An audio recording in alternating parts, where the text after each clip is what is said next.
Hello, beautiful people. Welcome to this new episode of the Montpelier Happy Hour here on WVEW 107.7 LP Brattleboro, your community radio station. I'm your host and producer of the Montpelier Happy Hour, Olga Peters, and this is the show where we talk about how everything in Montpelier shakes out for the rest of us. And hey, regular contributor, Emilie Kornheiser, good morning.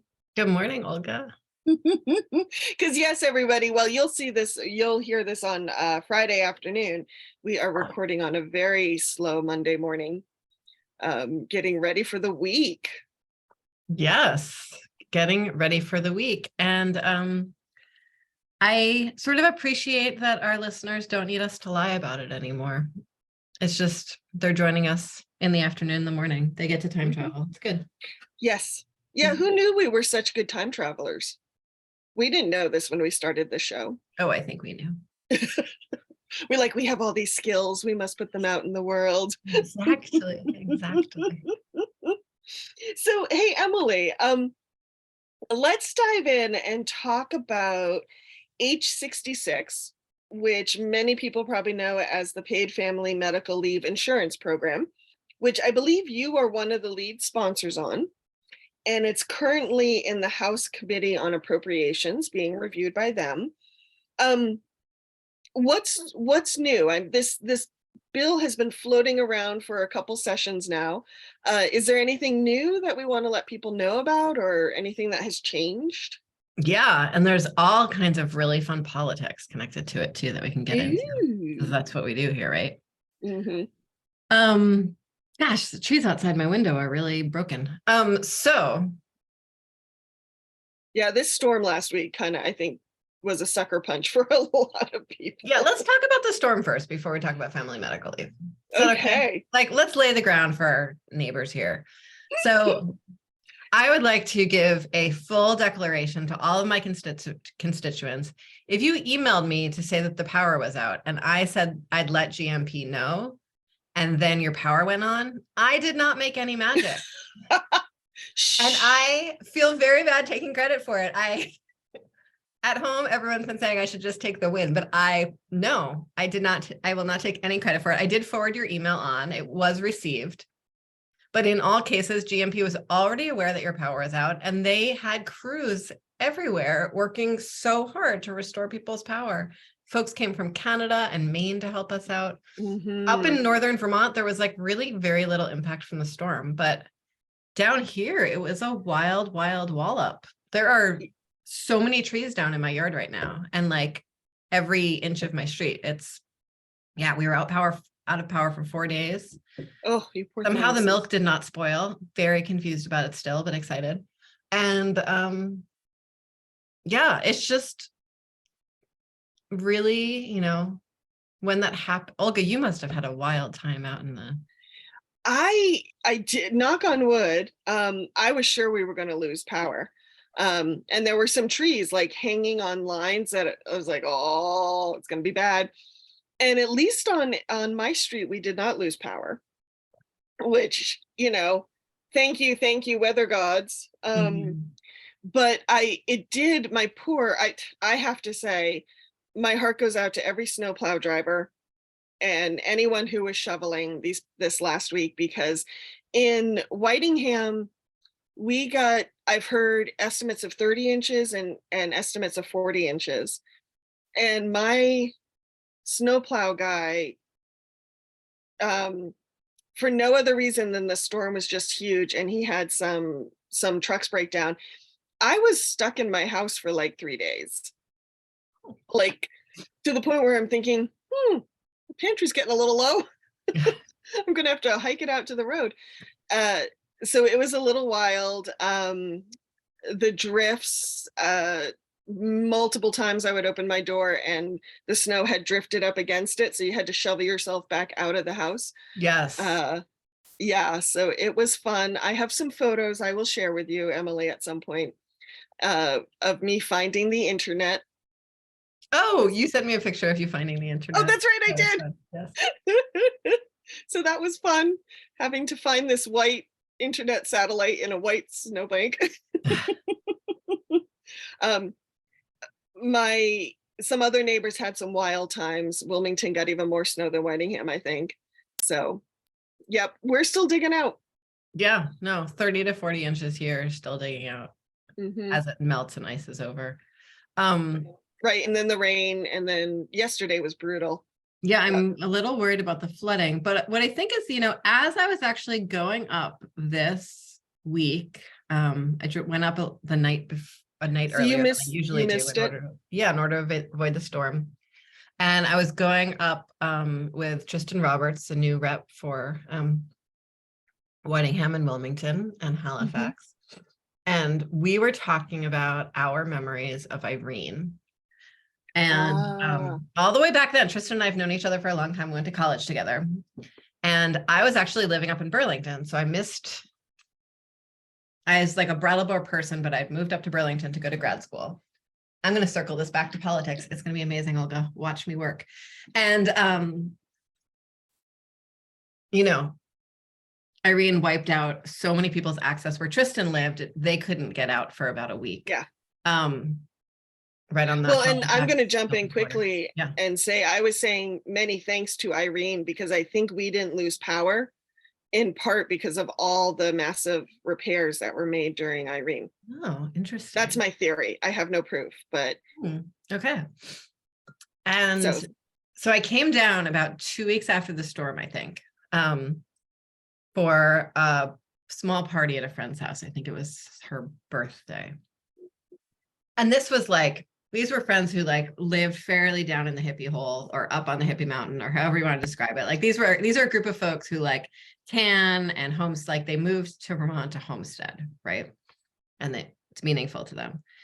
And I went to this party, and I was the only one not having just survived the storm. So it was sort of intense to see all these people, storm bonding as people do, and to not be part of that. And this was a storm, right, where we had helicopters airlifting water and supplies to people.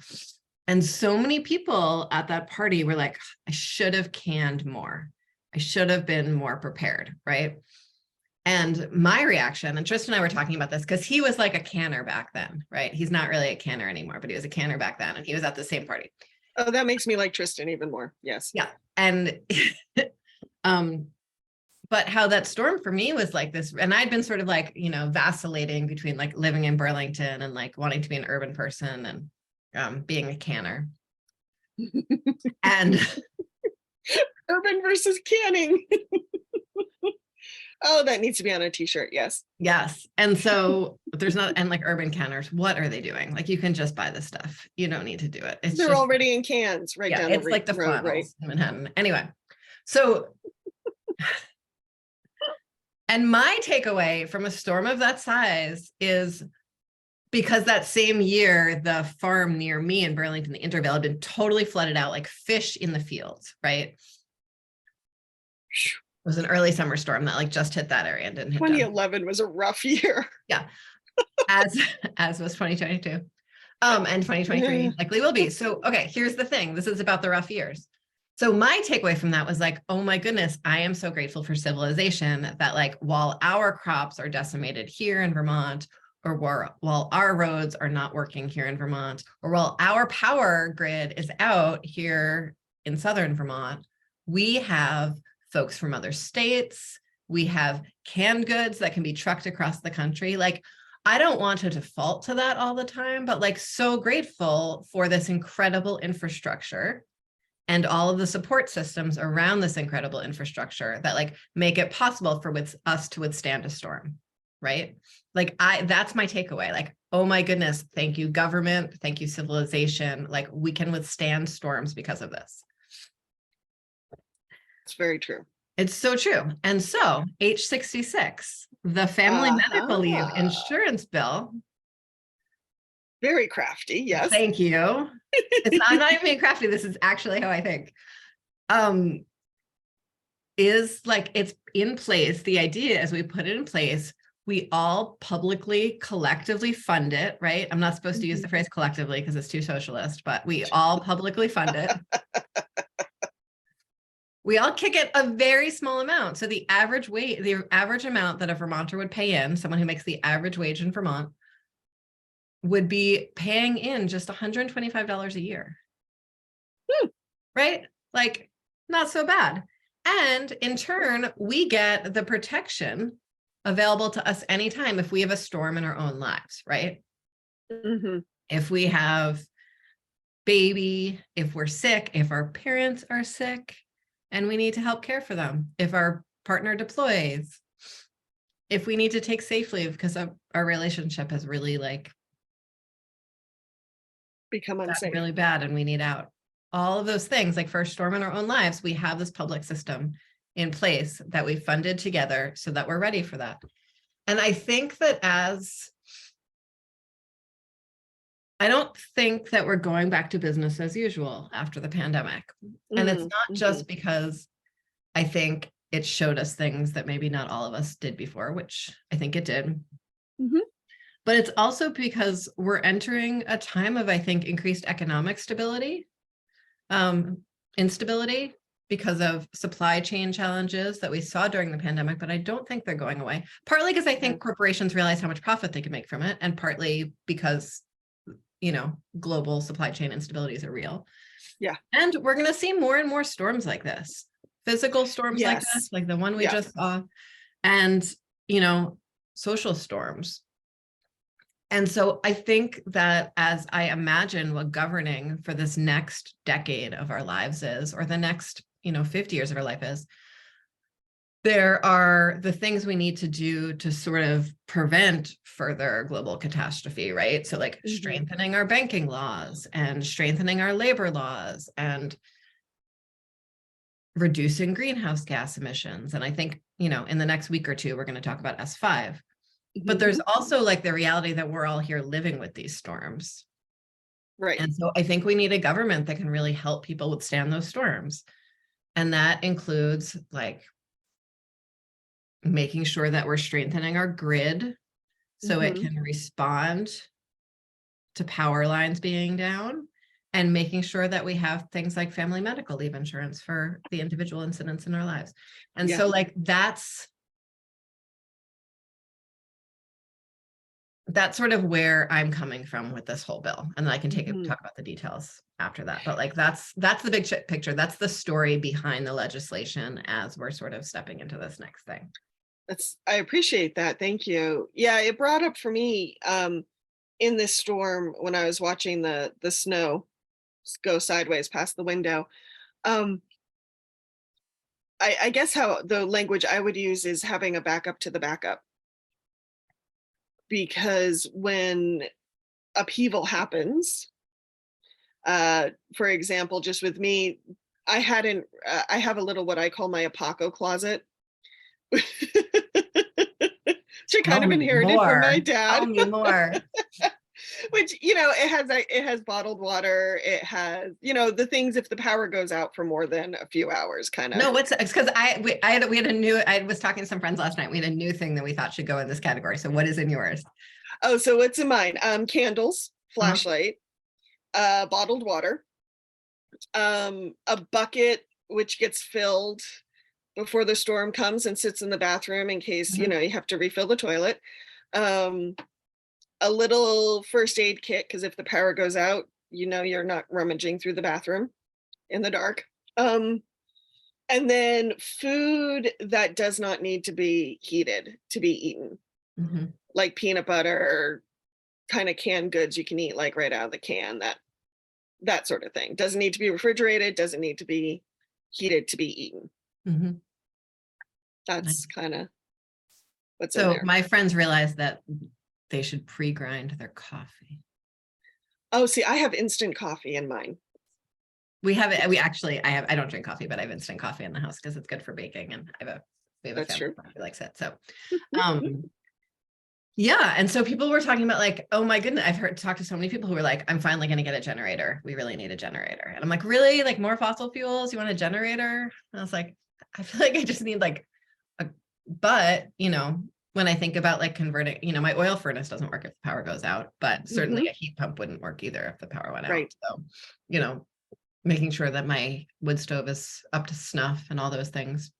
Yeah, it's interesting, the resiliency, and the need for coffee, which comes from, another part of the world, and like how we manage to fit those things together in these incredible times we're living in. Excuse me, folks who are watching on the YouTube, the sun is coming up behind me. Very pretty. I had a little halo there for a moment. No one noticed, but I noticed your halo because I always see. Whenever I look at you, I see a halo, Olga. Oh, thank you. Yeah. That's just what I needed to start a Monday. Good, I'm glad. So with the let's talk about the details of H66. Last I saw, it provided up to 12 weeks of leave, and it would be the money would be collected by employers, half employer, half employee contribution. Is that correct so far?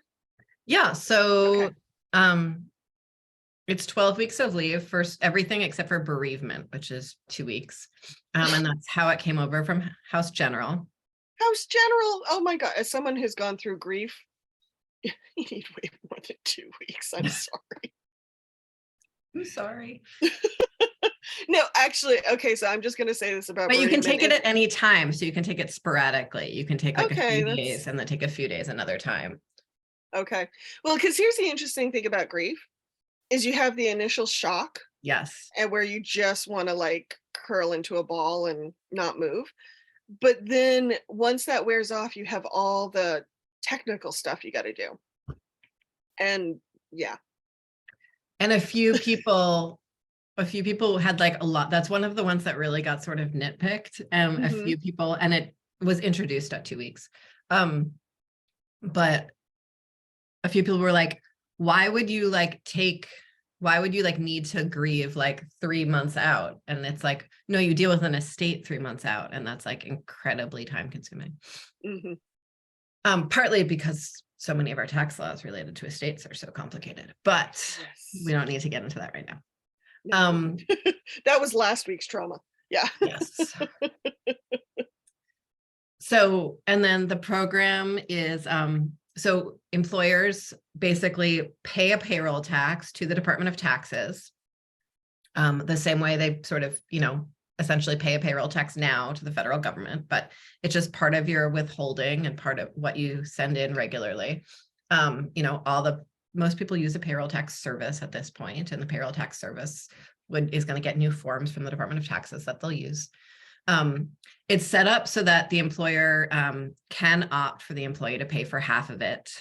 But if the employee pays and the employer does not remit that money, because it's sort of set up as most of these things are set up like trust taxes, meaning that the money isn't sort of not the employer's, it's actually being held on behalf of the employee. The employee is still eligible for the program. Okay. That's just sort of like, that's basically to protect the employee in cases of like wage theft and fraud and things like that. What about self-employed? Self-employed people, have a lot of those. I know, and you're looking at one of them. Self-employed people can opt into the program. So it is a universal program. Okay, the rainbows are okay. I don't think they're okay. Okay. Sorry if anyone's getting blinded on YouTube. I kind of love it. Okay. It's pretty. So for folks who earn wages, all employers must join the program unless they have a comparable program that they're offering, the comparable or better program that they're already offering. But for self-employed folks, you can opt into the program, sign up, and you pay the full payroll tax, the same way you pay the full payroll tax to the feds when you're self-employed.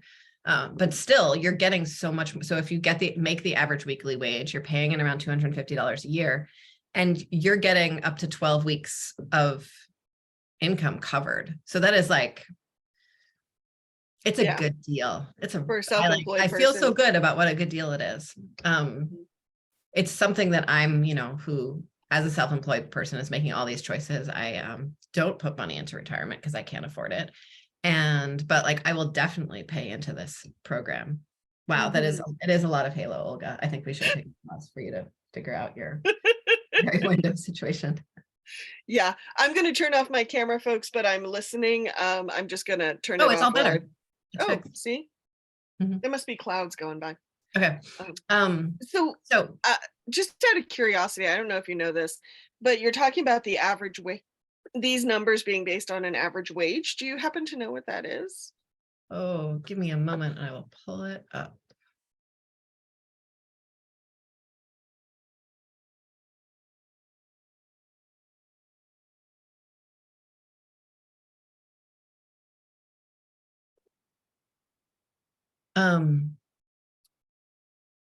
So I will talk while I pull that up because I should have had it open in the first place. Sorry. Nope, not that.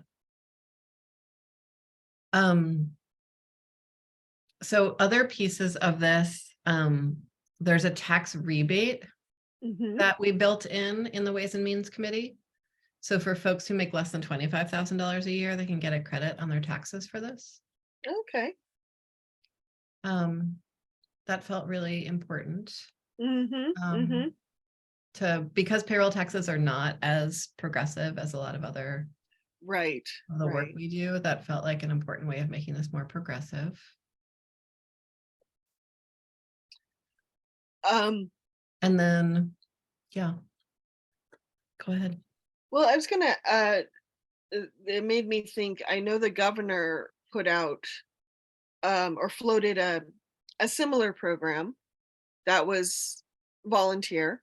And I think it was with, if you lived in New Hampshire or Vermont, you could participate. And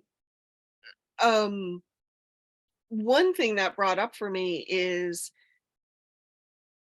the economies of scale. The more people you have in a program, the better. My halo's back. Did you think of this as you were putting that bill together? Like, was there, would it be worth coupling with another state or partnering with another state so that we could have more people in the pool? Why do we go just Vermont alone? So in the long term, as programs get established, we could look at partnering with other states. We spent a lot of time talking to a few states out west, Colorado, Washington. Washington, D.C. actually has a great program they're kicking off. Rhode Island has a long-term program. But because each state is sitting with a different sort of set of base infrastructure, so Rhode Island's been doing this for 50 years through their temporary disability program. Other states are building this onto their unemployment insurance program, which we, of course, could not do here in Vermont because our unemployment insurance program is a shell of a program. And so everyone has sort of slightly different needs. And in my experience, when this administration has looked to partner with other states, the follow through never happens, though the proposals sound really exciting. We've had quite a few things like that have sort of fallen apart at the last minute. Other really important differences at looking at these two programs is one of the interesting things about all of the privately administered programs that I have seen so far, and in talking to the contractor who's doing the private program here in Vermont right now with state employees, is that the insurance rate is based on an experience rating and is sort of privately negotiated each year for each employer separately. And so that means that basically whenever anyone takes a leave with that employer, the cost of the program is going to go up in the long term. And that creates a lot of perverse incentives for the employer to really sort of prevent people from taking leave. The other big difference, and then a lot of instability in the pricing because it's done out in these smaller pools. The other piece that the other really big difference that we talked about a lot, and one of the changes that the Ways and Means Committee made in the bill, is that the wage replacement level of the program as introduced and as it left House General was 100%. Mm. The governor's program is significantly lower than that. I think it's 60, but I could be remembering wrong. But that's so low that folks who make the average weekly wage, which is $1,135 in 2022, would not be able to cover their costs. And so they won't be taking the leave program. And so California, even right now, is in the process of changing their wage replacement level in their family medical leave program for this very reason, that people weren't using the program because their wage replacement was not high enough for it to be a viable way to weather the storm for them. Right. But we did make one change related to the wage replacement level in Ways and Means, which we actually did change it from 100% to 90%. Okay. Because certain kinds of family leave are taxed differently at the federal level than others and would need to be taxed differently at the state level than others. And so there were situations where folks would actually wind up with more money in their pocket at the end of the day from taking leave at 100% than 90% because of the tax treatment of those two payments. And that felt like not quite right. Okay. So at 90%, we know that folks will either have sort of a comparable amount of money at the end of the day or a very small amount less because of the tax treatment. Thank you. Hey, Emilie, I'm going to stop you there. One, because we're out of time, and two, I really need to deal with the rainbows. So we are going to take a break and hear from some of our underwriters on the Montpelier Happy Hour here on WVEW 107.7 LP Brattleboro, your community radio station. So don't touch that dial if you're listening on the radio. Welcome back to the second half of the Montpelier Happy Hour here on WVEW 107.7 LP Brattleboro, your community radio station. If you're just joining us, I am your host, Olga Peters, and I'm speaking with regular contributor, Emilie Kornheiser, about H66, the Paid Family Medical Leave Insurance Program that is working its way through the House Committee on Appropriations at the moment. Welcome back, Emilie. What do we need to remind listeners of? Thanks so much, Olga, for welcoming me back and to the show. The views and opinions expressed here on the show are those of the host and the guests, respectively, not the station, not the platform, not their employers or friends. Well done. Thank you. We were talking. Oh, yes. Well, one of the things that's funny about the not their opinions part is we've sort of talked a lot about the House Family Medical Leave Program, and we've talked a little bit about the governor's family medical leave thing. Right. But what we haven't talked about is the Senate's position. Oh, that's right. Yes, and that is a very interesting thing that's gotten a lot of headlines this week. And so when actually I got home and like my two friends that read Digger, most of my friends don't pay any attention at all to what I do, but my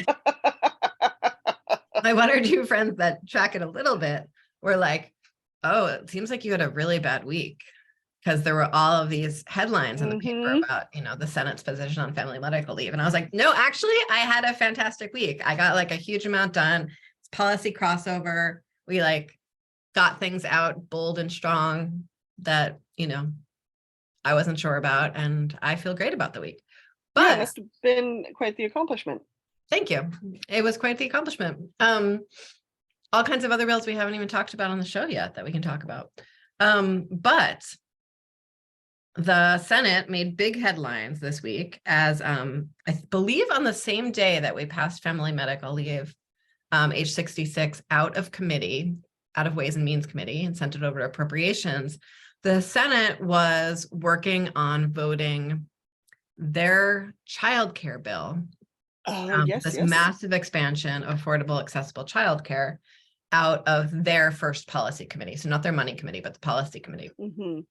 And sort of the assumption going into the legislative session was that we would work on family medical leave for the first half of the session, then crossover, while the Senate was working on this massive childcare bill. And then we would go swapsies.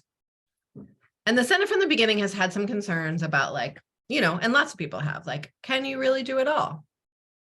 And as you know, Olga, I feel like it's not that we can do it all. I mean, we can, but it's also that, like, Vermonters really need us to. Yeah. So, and the two programs, you know, they have some nice threads that connect them. But what the Senate did at sort of the final hour, really, in their policy committee, is add an amendment to their childcare bill that created a leave program just for parents, and just for one parent. So both partners in it, like if there are two people in a relationship parenting, only one partner can take that leave. Ooh. So all kinds of things to say about that. That we can sort of get into the details of in a second. But essentially, sort of, they put the two policies together. Mm-hmm. And it's now on its way to their finance committee, who will figure out, like, how to pay for all of these things as one package. All the headlines were, oh my God, Senate's trying to crash family medical leave.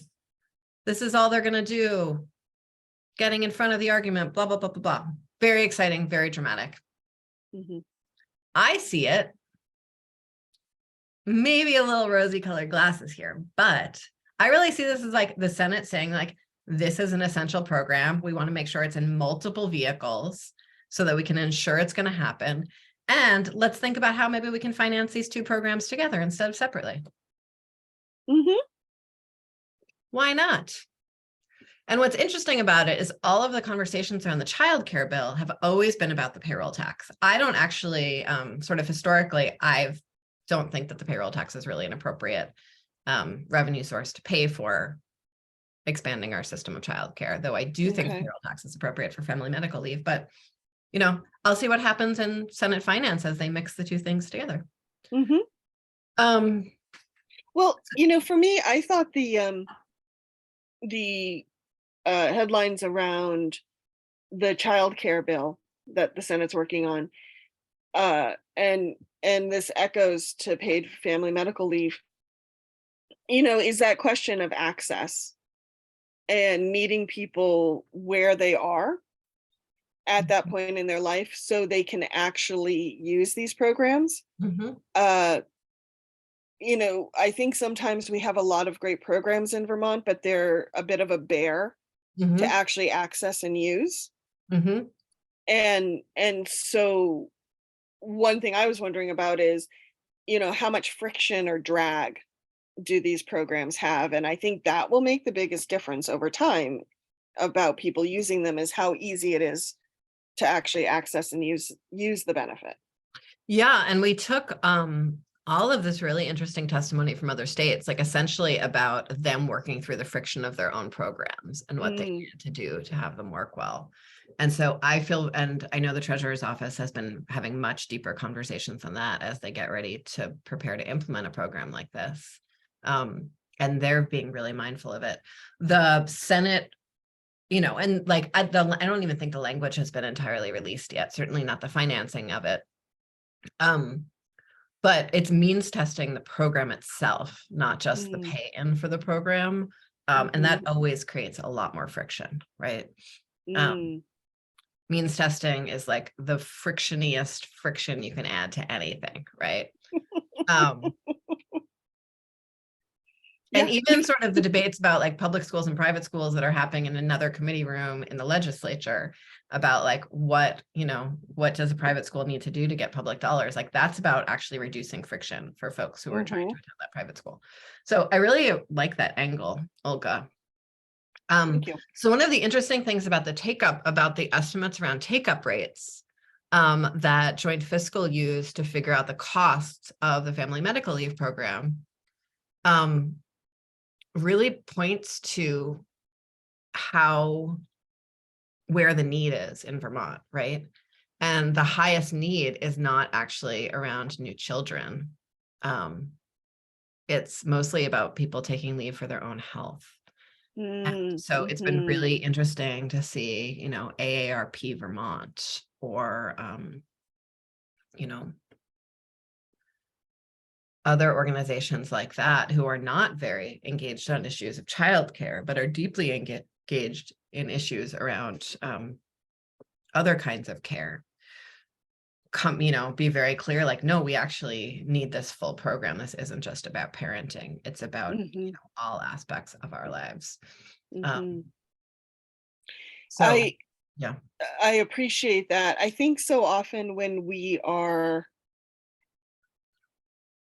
gauging a program or someone's recovery on an X, Y, and Z, I think so often we treat that timeline as if someone broke an arm. And not that I want people breaking arms, but when a bone is mending, for the most part, it tends to kind of do the same thing in the same timeline. As far as health, it tends to be a fairly straightforward thing. But there's so many things around health and caring for family and caring for ourselves that does not follow a straight line.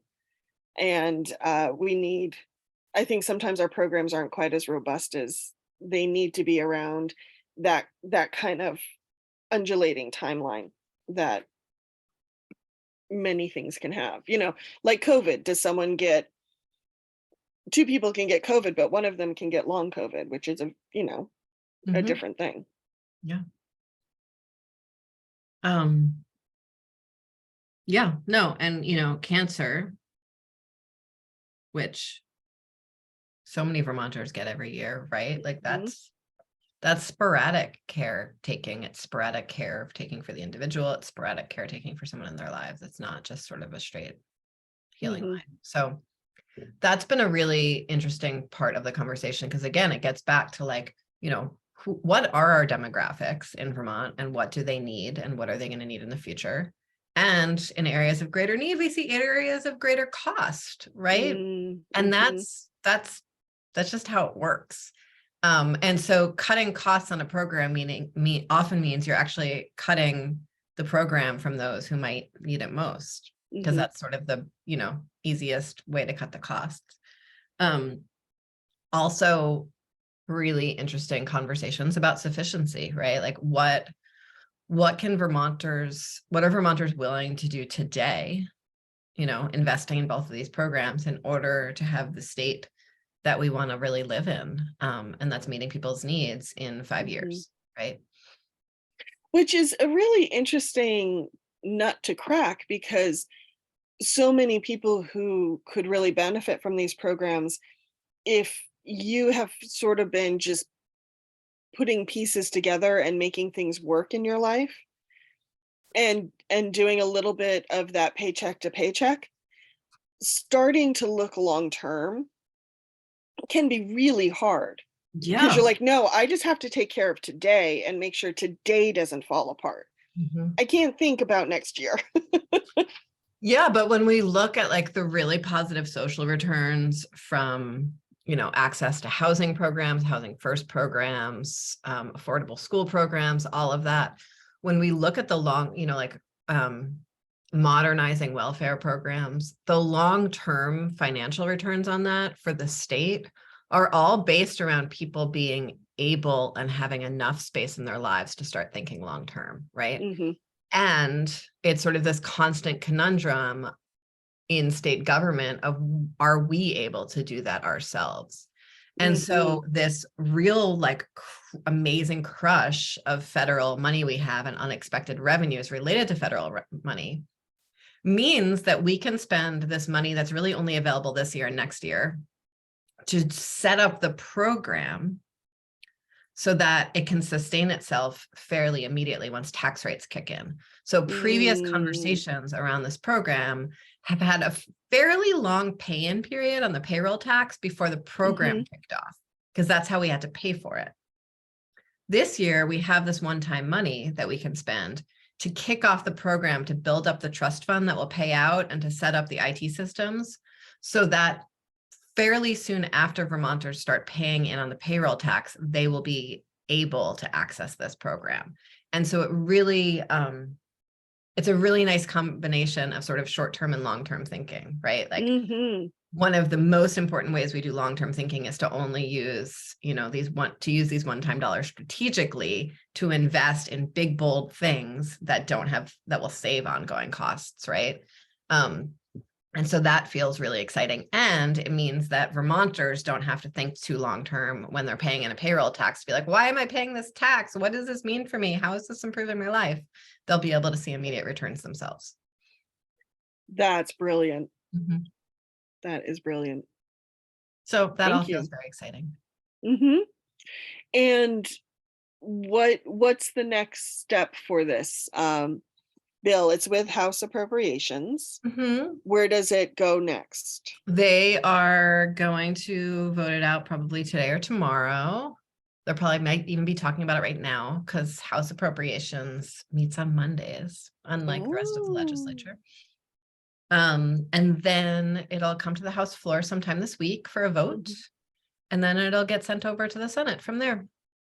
And then, and we're going to be getting that childcare bill from the Senate really soon. And so that'll be really interesting to see, how all of these bills get sort of put together and taken back apart and see what people do with them. So the cloud hanging over all this is past attempts for paid family medical leave have been vetoed. Yes, they have. So the House bill was introduced with 103 sponsors. That's enough to override a veto. Senate bill had a whole lot of sponsors too. And so that feels actually like, that feels like a doable cloud this year compared to. Oh, good. Yeah, it's more like sort of the Senate's negotiating with the Senate feels like the hardest part right now. I think once we get on the same page, we can navigate things with the governor. Okay. Well, thank you, Emilie. Anything else about paid family medical leave you want to make sure people understand at this time? No, I think that's it. I think it's just like really part of this conversation around what does it take to build the government that we're going to need into the future. Any other we have just about 10 minutes. Any other bills you want to let people know? I know the 72-hour waiting period for handguns has been getting some coverage lately. And there's been some other coverage around housing. Yeah. So, policy crossover was last week. And so all the bills that are going to sort of, not all the bills, but many of the sort of caucus priority bills that were going to make it out of policy committees made it or didn't. And so the suicide prevention bill, which had a lot of material related to guns and gun waiting periods and safe storage, was voted out of House Healthcare, spent some time in House Judiciary, and it's coming to the floor. And so that bill came from like a really interesting place around Vermont's incredibly high suicide rates, and some really troubling research around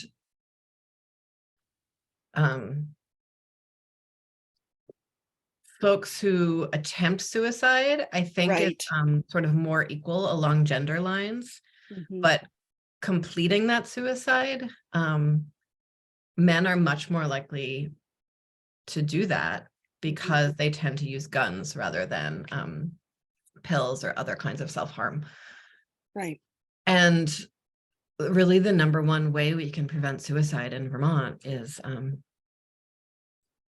by making sure that folks don't have access to a gun at the exact moment that they're thinking about suicide. Because there's all of this really interesting research about if someone gets through that initial period and seeks help, they actually don't attempt suicide again. Right. Right. Which surprised me. I didn't know that. Yeah, me too. That's information for me. Other big bills, not quite as impactful as suicide reduction, but an expansion on the bottle bill. Oh, yeah. So, right now you pay a deposit on beer and soda, but you don't pay a deposit on wine or water. Mm-hmm. And so expanding that out a little bit. As someone who's like, since I started living on a dirt road, really stopped redeeming my bottles. I don't really drink beer or soda, so I didn't actually have all that many bottles to redeem. But I was really interested to learn that bottles that go into the bottle redemption system, or cans that go into the bottle redemption system, it's much cleaner recycling material. Oh. And so both has a higher resale value on the used goods market, Mm-hmm. but also can have a much higher sort of reuse purpose. So glass from a redemption system is often clean enough that it can be turned into glass again, whereas glass from a mixed recycling system like we have in Vermont often becomes road fill. Yeah. So Interesting. yeah. And so expanding the redemption system is a real way to sort of get cleaner recycled goods that can have a higher, wiser purpose. Universal school meals, we passed that out of policy committee and ways and means, and that's going to come to the floor to make sure Fantastic. that all Vermonters who are in school have access to food. Mm-hmm. And as my colleague, Catherine Sims said, we don't means test school buses or books at school. Why are we means testing the meal that happens at school? Right. Why don't we reduce friction in that environment? Because everyone is better off when we do. Mm-hmm. Sports betting, we talked about that with Michael McCarthy a few weeks ago. Ways and Means Committee added a lot more consumer protections to that, and okay. sort of stronger contracting language.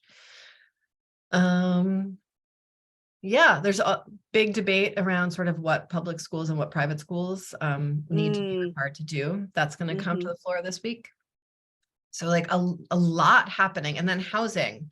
Right. The big housing omnibus bill is in the Senate and is going to come over to the House. And so the House bill that just was voted out is more focused on a housing registry, a rental registry, and then some work on GA emergency housing language. Okay. Wow. Any bills that look like they won't make it to the end, or bills that won't make it to the end that surprised you? Well, one bill I was sort of excited about had like a final end of the sort of at the last minute, a lot of momentum, but I don't think was voted out on Friday. It was a right to repair bill in the Agriculture Committee. I was pretty excited about that one. Because I was the lead sponsor on that for a few years, but they are still working on it, and that could be a full biennium project. Because remember, this is the first half of this biennium. And so just because something doesn't pass this year doesn't mean it needs to be reintroduced. It still can, a lot of policy work can be done on it. Yeah. That's like the only one that comes to mind. I think people were pretty efficient in their work. That's nice to hear, because one thing we were talking about at the very beginning of the session was how many new people there were and what that might mean for committee work, because you have to get all those new people up to speed. Yeah. But it seems like it's going well. I think so. I mean, there was a real, I think a lot of what happened was everyone got up to speed at sort of the same time. So I think usually policy priorities trickle out a little bit more than they have this year. Pretty much like every priority was voted out of its policy committee within a day or two of each other. So it still remains to be seen if everything can get through Ways and Means and Appropriations in time. Because it's quite a little puzzle, and I'm very grateful for my committee assistant who navigates the jigsaw of getting. I think we've worked on or voted on 10 different bills on Friday, for instance, in committee. Sounds intense. Yeah. Wonderful. Well, Emilie, I know you need to go to another meeting this morning. Anything we want to leave listeners with before we head out for the week? Just really encourage people to be like thoughtful and abundant in the role of government in the midst of all of this change and chaos and struggle we're all seeing. It's really easy to get scared and squeeze in and just think about, our own individual generators rather than strengthening the grid. Mm-hmm. It's a good point. Thank you. If people want to find out more about you, Emilie, where do they go? Folks can go to emiliekornheiser.org, where you will find links to my email, my phone number, and my social media, blogs, whatever else. And then second Saturday of every month, I'm at the library at 10:30 in the morning with Tristan and Molly and Nader and Wendy talking about legislative stuff. Nice. And when you say library, you mean Brooks Memorial? I do mean Brooks Memorial Library, because that is the Brattleboro Library. Thank you. You are very welcome. Well, normally that's what I would think, but since Nader and Wendy were our county senators, I didn't know if you moved around. Well, and the Montpelier Happy Hour can be found every Friday at 2 p.m. on WVEW 107.7 LP Brattleboro, your community radio station. You can also find us on BCTV as well as wherever you find your podcasts. So have a great week, everybody. Thank you. Thank you.